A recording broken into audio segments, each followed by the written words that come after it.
Everybody, Jason Burmis here, and I've been meaning to do this story for the last couple of days because it's been about 3 days since the FBI unexpectedly dropped 748 pages. Yes, we have the documents, but as you can see right here, right in the very beginning, all these pages have been completely deleted with some subnotes. And as you scroll through these Roy Cohn documents, what's going on here? Oh, that's what's going on. I'm ruining everything. There you go. As you scroll through these documents, you see there are some small redactions, and then there are some like really severe redactions. Okay, hate to speed through it, but there's 748 pages of it. Now, why is this of significance? How could this possibly change the election? Well, the truth of the matter is, I've been talking to Roy Cohn since before the last election in 2016. Why? Because both Trump and Roger Stone in particular were proteges of this guy. He was absolutely one of their mentors. And for people to say otherwise is just uneducated nonsense. For instance, I mentioned the fact that in many ways, Cohn had mentored Trump, and they're like, oh, no, he was just his lawyer. No, it went far beyond that, and especially with Stone as well.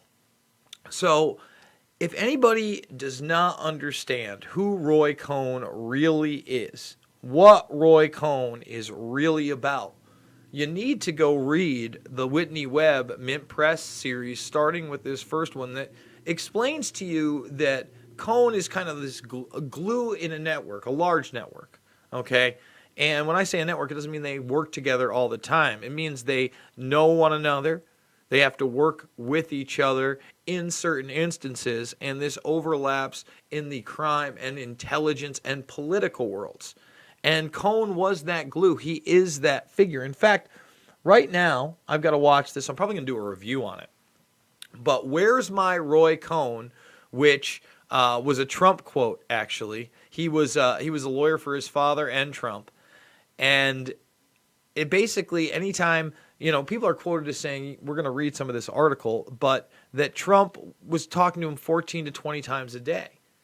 All right, this is a man who is extremely deceptive, who, if you understand about this network, was involved in blackmail, extortion, and a lot more than that. In fact, if you just watch this trailer, this 2-minute trailer, let me just say a lot of nice things are not said about Roy Cohn, but they also talk about how he vigorously went after homosexuals when, in fact, he was a homosexual, and you had those Studio 54 parties. Now, I would say it goes a lot further than that. We're talking about sometimes young boys here, young teenage boys, it's been alleged. So on top of that, more than likely, if you read this Mint Press series, you'll understand it's further. I'm not going to go any further than that. But obviously, associating him with Trump will be trouble. Cohn doesn't have really big associations with Biden or any of the new left that they're pushing, the Kamala Harris, Bookers of the world. After all, this guy was dead in 1986. Now, with the dump, we're not finding a ton new out. If you've got stuff, I'm looking forward to it. But I've searched Stone. Roger Stone's never mentioned. No Trump is ever mentioned. Blackmail is only really mentioned towards the end of the document, and he went to trial for that and beat it. He beat a lot of these things. And he ended up dying broke, which apparently was a goal of his, according to Roger Stone. So let's read some of this, because this is actually a pretty damn good piece by the Daily Mail, whether you like it or not. It gets a little Russia-gatey in one segment, but not terrible. The FBI has released hundreds of pages of documents on Donald Trump's controversial late lawyer, Roy Cohn, detailing allegations he engaged in bribery. And this is a mere $50,000 bribe. He was engaged in a lot more than this, I promise.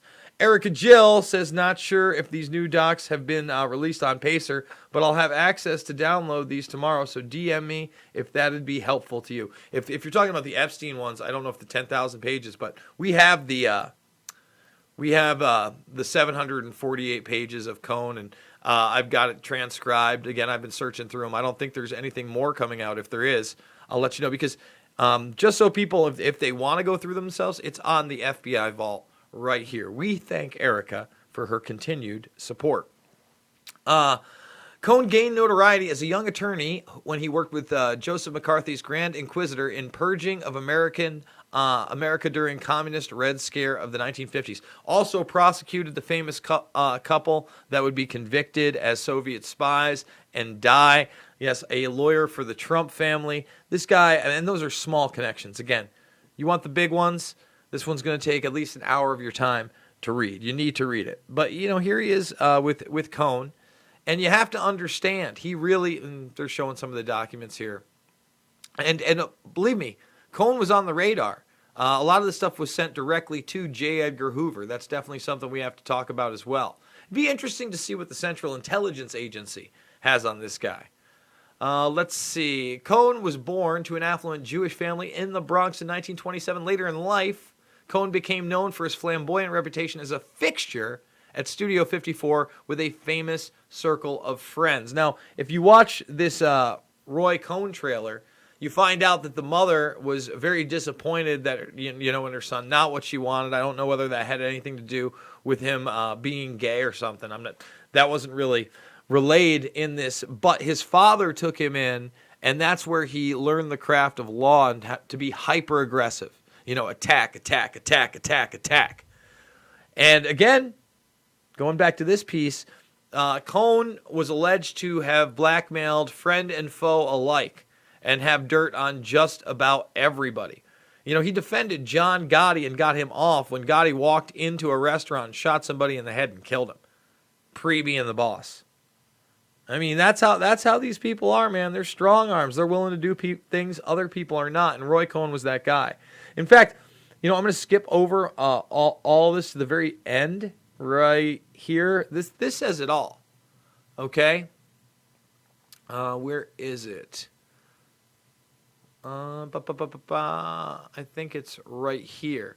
I think that when you look at the legacy, it actually makes a certain amount of sense. But for the values to say we live in the United States of America, he was considered to be very uncouth and was not welcome in the important places in New York City business society, but he had a burning aspiration to rise above those levels. From the point on, Cohn saw Trump as his protege. So again, they're pushing the narrative that, again, he is the mentor to this guy, and he's definitely one of them. Cohn's long legal rap sheet included charges of extortion, blackmail, bribery, securities fraud, conspiracy, and obstruction of justice. Don't tell me the law, tell me the judge became the hallmark of Cohn's career that was pockmarked by endless personal controversies. Look at this. If we are wondering today how we could live in such a corrupt system that could support a corrupt, authoritarian interloper in the exclusive branch of our government. That's what he was. And if you read this, or watch this, let's see if we can just play that last part without getting in trouble. According to Roy was responsible for everything important that happened in the United States.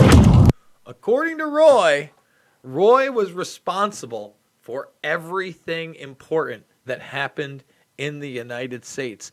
And before you just discount that as somebody big dick swinging and making some allegations, this 4-part series where Roy Cohn is the glue of that network, especially for a very long time period. When you look at his mafia ties, Michael Francesi, who's still around, one of the only guys from that era that's still around, talks about Roy Cohn's significance. So, is this politically timed?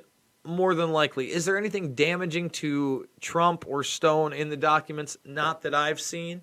But I'm wondering if there's going to be more coming out. If this is just going to be one of those talking points, since the left doesn't seem to be as attached to Roy Cohn, seeing he's been dead since 1986, and his heyday was with the Trumps. It could just be another talking point smear we see in this election cycle. I'm not quite sure.